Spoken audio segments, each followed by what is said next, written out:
Olá, Guardiões! Olá, Biters! Aqui é o Esdras Moreira, CEO do Grupo Introduce, e hoje estamos em mais um podcast com o nosso convidado aqui, Everson Nunes, diretor da VNX Partners. Olá, Esdras, tudo bem? Olá aos Guardiões e aos Biters.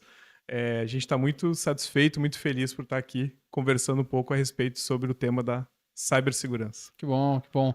E cibersegurança, a gente sempre fala, é um tema muito amplo e um tema de muitas mãos, né? Por isso mesmo, Introduce, VNX, a gente se unindo para fomentar um grande grupo, né? Uhum. De empresários e de CIOs, CISOs, analistas de segurança, enfim, como um todo. E hoje a gente tem falado no encontro sobre continuidade de negócios. Perfeito. Né? E como a VNX está performando e ajudando os clientes nisso, junto com o Pure Storage, etc. Né? Enfim, mas como que tu vê hoje, assim, por que esse tema se tornou tão crítico na atualidade? Eu vejo assim, geralmente a gente conversa bastante a respeito disso, né? O quanto a TI hoje em dia ela é vital para as operações de uma empresa, né? Depois para quem acompanhou toda a história, né? E a gente vê que a idade começa a passar porque a gente começa a se encher de histórias, né? E a partir de 2009 para frente, quando teve a implementação ali da nota fiscal eletrônica, até ali, se tivesse uma corrupção, uma perda de dados, as empresas poderiam digitar tudo novamente, teriam um pequeno trabalho ali, mas conseguiriam se reestruturar e voltar, né? Mas hoje, de fato, as operações elas estão em um tamanho, em um volume tão grande, a parte digital, a digitalização das empresas é tão grande que hoje, de fato, existem empresas com grande estrutura, fábricas, funcionários, né, logística, transportes, e tudo isso pode ficar inviabilizado por um incidente cibernético, por uma parada da TI. Né? Então, eu acho que é por isso que esse tema está tão em voga. Né? Não dá mais tempo de parar, né? Não. E o mercado está tão competitivo, o dia a dia, né? Enfim, dos negócios mudou essa cadeia toda de valor, inclusive. Certo. Né? Não, com certeza. Eu acho que é uma transformação de fato, né? Uhum. A tecnologia ela proporciona também muitas criações de oferta de valor de produtos dentro das empresas, né? Uhum. Então existem produtos que hoje eles são inviáveis se não tivesse a tecnologia. Então esse tema, ele, digamos, ele está no board das organizações, ele está na prioridade do board das organizações. Né? Perfeito. Aquela expressão, então, resiliência cibernética, o Uhum. que isso tem? A parte de resiliência cibernética é um tema amplo, né, que, no caso, explica a respeito da empresa estar preparada para um eventual incidente, né? Mas Everson, como que funciona isso? Bom, incidentes de segurança são vários. Graus também, escalas. Não? Ele pode ser um pequeno incidente, né? Do grau 1, grau 2, grau 3, grau 5. Então, o tema de cibersegurança, eu sempre costumo fazer uma analogia com a segurança patrimonial, né? Então, assim, se eu colocar um alarme na minha casa, eu estou seguro? Pode ser, dependendo do tamanho do incidente, pode ser que eu esteja seguro. Né? Mas se eu tiver um alarme, um cão bem treinado, se eu tiver uma resposta de uma empresa terceira, etc., eu vou agregando itens ali na minha estratégia de segurança patrimonial. E a resiliência cibernética vai na mesma linha. Então, hoje em dia, nós temos as ferramentas como o básico, que é o firewall, é o endpoint, né? É um backup, etc. Isso são as barreiras ali, as primeiras barreiras de segurança. Mas esse tema está virando realmente multifacetado. Né? Então, tem muitos temas aí. O atacante ele pode explorar várias vulnerabilidades e a gente precisa estar com isso de uma maneira bem clara, e aí tem um trabalho bem interessante que a Introduce faz de GRC, de Governança e Risk Compliance, que é, no caso, olhar para dentro da empresa e ver o que tem disponível ali, Bom, compramos a solução A, compramos a solução B. Tá, mas a gente está usando tudo isso que a gente comprou? Então, a resiliência cibernética envolve pessoas, e aí não só a TI, pessoas, os colaboradores da empresa, envolve ferramentas, né? E envolvem também essa questão das auditorias e dos processos. Então, isso não é um projeto. Vamos fazer um projeto de cyber resiliência, né? Não é um projeto, é um processo, não tem mais fim, né? Então, isso é algo que precisa estar sempre sendo analisado, olhado, é algo constante. Muito bem. E se a gente pensar ok, falamos de fazer, né? Mas nessa jornada de fazer, qual que é o ponto cego que as empresas talvez não estão percebendo? E aí, quando a gente fala de resiliência, a gente precisa sempre trazer à tona para mostrar esse ponto cego. Perfeito. É, pelo fato realmente dessa evolução ter sido muito rápida, às vezes a gente acha que 10 anos é muito tempo, mas não é tanto tempo assim. Então, a sociedade como um todo, né, as empresas, todo mundo demora um pouco a se adaptar a essa nova realidade, né? Uhum. Então, nem todo mundo tem a visibilidade que, de fato, a TI pode criar uma indisponibilidade da empresa como um todo, né? Um outro ponto cego interessante é a questão também da imagem, né? Uhum. É um ponto cego vinculado aí à questão da imagem da empresa. Então, às vezes, as empresas demoram 20, 30, 40, 50 anos para conquistar uma imagem no mercado. Até assim, a gente atende bastante indústrias, né? Poxa, uma indústria, ela mostra uma solidez, ela mostra qualidade de produto. Isso não é do dia para a noite, né? Uhum. Eu fui lá agora, eu, Everson, vou fazer a Everson fábrica de tampinha de garrafa. Cara, será que a minha tampinha de garrafa ela é durável? Ela vai funcionar bem? Ela vai tampar direitinho? Não vai vazar? Então, até eu conquistar essa confiança do consumidor demora tempo. Uhum. E um incidente cibernético hoje é algo que pode derrubar essa confiança. Porque Uhum. daí perguntas começam a vir dos fornecedores, dos clientes. Poxa, mas meus dados também estão lá dentro da empresa. Né? A gente tem ali o murmurinho de colaboradores. Então, assim, eu vejo como dano de imagem e indisponibilidade. Porque Olha aí. historicamente eu acho que a TI ela roda bem, né? Uhum. A gente Boa. conhece os bastidores, né? Uhum. Conhece Tem o por pessoal trás das empenhado já cortinas. trabalhando, né? Exato, a gente tem bons profissionais, né? Os profissionais estão tão empenhados. Muitas vezes eles até fazem Além. muito com pouco, Isso. né? Eles fazem Isso. A muito gente com. precisa valorizar os nossos É, guardiões digitais, é. né? O time como um Então, todo, às vezes, pô, tem um data center embaixo da escada, mas o cara tá lá cuidando tá lá daquilo cuidando. como se fosse o cofre de casa, né? Exato. Cuidando sábado, cuidando domingo, Domingo. né? Uhum. Então isso é realmente muito importante. E o trabalho aqui, a ideia, de fato, é justamente botar o foco, botar a luz a respeito desses temas aí. Muito bem. E na VNX, né? A gente falava sobre Pure Storage como uma Uhum. grande solução para essa questão de continuidade, né? Uhum. Fala um pouquinho mais sobre essa parceria, sobre como funciona, por que Legal. Pure é uma grande solução para essa questão. Bacana. A minha primeira experiência com armazenamento de dados foi no ano de 2005, na MC, né? Então, digamos Uhum. agora que Já vem no mercado aí, né? então assim, já estamos completando aí 20 anos, né, de contato direto com, Tu não queria contar a tua idade, né? com... Como é que eu já tô mais, eu tô com 39, né, vou fazer 40 ano que vem, eu tô mais com storage do que sem storage já. Perfeito, legal. Então, assim, isso Experiência. é uma experiência, claro, do time também, não só minha, mas da equipe como um todo. A gente fala muito se fala muito de endpoint, né, phishing test, etc, etc. Mas assim como a segurança patrimonial, se o atacante ele realmente tiver a intenção de prejudicar, muitas vezes para fins comerciais ali, e ele tem tempo para fazer isso, a gente sabe que a chance dele ter êxito é muito grande, né? E aonde que vem a virada de chave aí? A virada de chave vem na rápida recuperação. Por que a Pure é tão diferente? Por quê? Porque ela foi criada já para a tecnologia atual, que é o flash, né? Então ela não tem discos mecânicos. Uhum. E esse flash possibilita que a gente tenha vários pontos no tempo, com todas as informações do storage, antes do ataque para poder fazer uma recuperação. Então, Uhum. hoje, a gente consegue voltar 1, 2, 5, 10, 20, 30, 100, 200 terabytes em 2, 3 minutos. Sim. Né? Então, uma vez o diferencial do storage era os discos, que eram mais Capacidade, rápidos, velocidade, as formas de fazer o RAID, né, enfim. proteção interna, Proteção interna. Tinha um pouco de software, de como controlava, etc. Um pouquinho de replicação, né, enfim. Mas hoje tem tudo isso. Então. Hoje.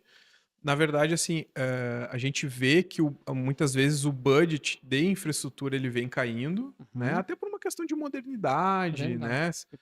Vamos dizer assim, aquela curva lei de Moore, né, que as coisas vão aumentando e se multiplicando e muitas vezes o valor dólar que se paga no É terabyte, o mesmo. ele às vezes até ele tá caindo ao longo Uhum. do tempo, né? Então a parte da Pela infraestrutura, adoção global, de uma pela maneira, né? adoção, pela Produção. escala, né, por tudo isso. E aí o que acontece? Hoje a solução de Pure Storage é uma solução que muitas vezes a gente trabalha com o budget de infraestrutura e com o budget de segurança, né? Então, assim, a gente tem a pessoa que é o head de segurança, que ele cuida de todo esse ferramental, né, de segurança da informação, mas e a tranquilidade de botar a cabeça no travesseiro, Dormir. no sábado, domingo, e saber se caso todas essas barreiras venham a falhar, ter a possibilidade de voltar a empresa inteira em 5 minutos. Né? Perfeito. Então, Tá quanto custa isso? aí a Né? pergunta e tá aí o ROI. Exatamente. Essa é a pergunta que os guardiões, quando vão sentar para conversar com a diretoria da empresa, tem que fazer. Quanto custa para a nossa empresa ficar 1 semana, 2 semanas parado e o dano de imagem e os caminhões engavetando e tudo isso, né? Então, é muito importante. Algumas vezes, né, a gente vê que a diretoria não quer ouvir e muitas vezes a TI não quer falar, né? Então fica essa Tem questão uma aí. nuvem, né? Exatamente, tem uma zona cinza. Então é muito importante estabelecer esse contato e fazer um compartilhamento de responsabilidades, porque isso pode inviabilizar o negócio e com a Pure Storage a gente consegue reestabelecer o negócio em caso de um problema. Perfeito. Vamos falar um pouquinho dessa zona cinza. Eu acredito que tem esse elo da área, né? E das áreas como um todo. Sempre tem esse desafio de se comunicar com o board, né? E aí a gente estabelecer procedimentos de governança, você falou antes de GRC também, né? Então a gente estabelecer essa união das áreas e essa governança entre board, né, e áreas para que a gente atue. Como que hoje a gente fala sobre continuidade de negócios por storage, armazenamento, com esse elo de segurança, para que o board entenda quais são as analogias, enfim, para ajudar os guardiões a criar esses projetos, esses argumentos internos Eu também. acho que o primeiro passo, isso é conversa para Horas. bastante tempo, né? Mas tentando simplificar, né, esse tema, o que é mais importante? Primeiro lugar, nossos guardiões, eles têm que olhar para os lados e saber onde estão inseridos. Então, às vezes, a gente chega, o guardião vai lá, começa a trabalhar numa empresa, ele já está, às vezes, 3, 4, 5, 6 anos. E às vezes sim de uma área, vai para outra. Exato, e entrou como, às vezes, estagiário, virou analista, virou coordenador e agora está gerente. Né? Passou ali 6, 7 anos, as pessoas foram mudando e acabou que ele ficou ali, né? Então, e a demanda, muitas vezes, vai corroendo, né, o nosso tempo, o nosso dia a dia. Então, primeiro, eu digo assim, eu sou a favor do movimento vamos acordar, né? Legal. Onde Tem que a se gente... situar, né? Vamos se situar. Onde nós estamos? Fazer um diagnóstico da área, da empresa. Exato. Olhar a empresa como um todo, olhar essa questão, nessa questão, assim, de tudo que a TI suporta. Entender né? o negócio. Entender o negócio, entender a empresa, fazer perguntas também. Poxa, quais são as prioridades da empresa? O que pode, o que não pode parar? Isso é um mapeamento de aplicações versus criticidade e riscos que é feito dentro do GRC, né? Mas assim, ter uma conversa franca, aberta. Aquela liderança que te contratou, Exato. Muitas vezes quem cuida da TI é o diretor financeiro. 98% das vezes, né? Está dentro dessa hierarquia. Exato, fica dentro dos assim, não, TI gasta muito, então põe com o diretor financeiro. Para controlar. Para controlar os gastos, né? Então, vamos ter uma conversa franca, aberta, a respeito desse tema, né? A gente vê muitas vezes que há uma tendência de esconder fragilidades, né? Isso, assim como uma segurança normal, é um dever hoje em dia de todos dentro da organização. Então, é muito importante fomentar esses temas com a área de RH, aproveitar as semanas de CIPA para fazer treinamentos de cibersegurança, conversar com a gestão. Então, hoje é muito importante trabalhar esse tema em toda a empresa, porque é uma responsabilidade de todos. É que nem uma segurança física. Eu posso ter um crachá, eu posso ter uma chave. Se eu simplesmente boto meu crachá, abro a porta e deixo um estranho entrar, eu estou facilitando, ajudando. Então, o usuário tem que estar informado a respeito disso, né? E faz parte do trabalho. E pensando em futuro, voltou de Las Vegas, Uhum. o evento, né, da Pure. Sim, sim. O que que a gente pode esperar, né, desse cenário, desse contexto, com IA? Como é que ficou o tema? Perfeito. Pensando a respeito do tema, assim, o que que seria o grande diferencial? O grande diferencial hoje da Pure para o mercado é que, assim, a Pure não vende servidor, Uhum. a Pure não vende switch, né? A Pure não vende desktop, não vende notebook, né? Não vende antivírus. Então, Certo. assim, Uhum. a Pure Storage é uma empresa focada em armazenamento, né? Foco, E especialidade, exato. entrega.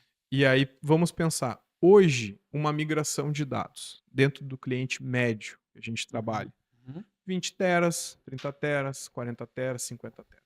Isso são volumes que a gente consegue ainda copiar Uhum. no final de semana. Ctrl+C, Ctrl+V, No né? final de semana a Uhum. gente faz essa migração, então, ou seja, hoje trocar o storage da marca A para a marca B, um aqui chamado forklift upgrade, que é trocar quebrando, não é uma continuidade, precisa tirar do Tirar o equipamento e antigo. colocar no Uhum. novo. A gente consegue trabalhar isso no final de semana, consegue trabalhar de noite, etc. Ok, tranquilo. Tá, mas e daqui a 5 anos? Certo. Quantos dados a empresa tinha 5 anos atrás? Então, daqui a pouco a empresa tinha 5 tera 5 anos atrás. E agora a empresa está com 45 tera. Uhum. E o próximo movimento? Quanto vai ser? 190? 200? 250? Pera. Como vai Uhum. ficar essa janela de migração? Então, hoje, o que, que é importante? Escolher um parceiro, né, como a VNX, como a Introduce, como a Pure Storage, que vai cuidar desse tema com carinho, cuidado, Exato. atenção, por mais de um ciclo de migração, por 5, 10, 15, 20 anos. Então, quando o gestor de TI vai analisar isso, o que, que ele precisa analisar? Ele precisa assim, qual é o cavalo que vai estar comigo daqui a 10, 15, 20 anos? Olha aí. Olha aí, Guardiões. Olha aí, É, Biters. então assim, quem que vai estar comigo? Porque assim, a gente vê vários colegas guardiões aí que muitas vezes estão há 20 anos na mesma empresa, Uhum. né? Às vezes a gente vê também questão de aquisições equivocadas Mercado. e muitas vezes a pessoa não pode falar que aquilo ali foi equivocado e tem que ficar sofrendo às vezes com uma solução. Então é importante lá no início, Interessante. no ato da escolha, ver, RFP, né, RFI, né, lembra? A gente já veio RFP, falando sobre isso. então assim, é muito importante ver qual é o melhor cavalo. Eu aposto hoje as minhas fichas na Pure Storage, né? Por quê? Porque eles têm uma estratégia de armazenamento em cloud. Então, se um cliente hoje quiser rodar uma Pure Storage na AWS, Uhum. na Azure, há essa possibilidade. Ele tem uma estratégia para on-premise com várias máquinas diferentes, uma máquina com foco em armazenamento de baixo custo, com armazenamento de altíssima performance, tudo na mesma plataforma. Existe uma estratégia para trabalhar armazenamento de containers, né? Então a gente está vendo uma migração das aplicações agora para microserviços. Então existe também uma estratégia. Então a Pure está olhando essencialmente para o armazenamento desses dados num panorama de longo prazo. E a gente sabe que muitas vezes torna prático para o pessoal de TI ter menos fornecedores, né, para cuidar de um tema, né? A gente lá atrás, quando começou a mexer em Microsoft, então às vezes tem um colega ali, eu mexo melhor em Microsoft, eu já estou acostumado no cacuete da Microsoft, na forma de trabalhar, assim como tem um colega que é acostumado com Linux, ele já tem o cacuete, já sabe como trabalhar.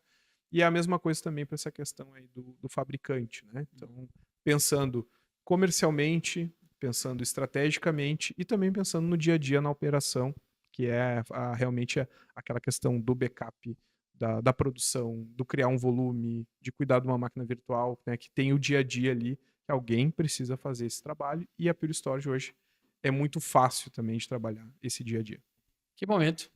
Legal. Gente, falamos sobre continuidade de negócio, sobre resiliência cibernética, sobre como adotar, né, também Pure Storage. Hoje o VNX é um partner fantástico para poder fazer isso nos negócios.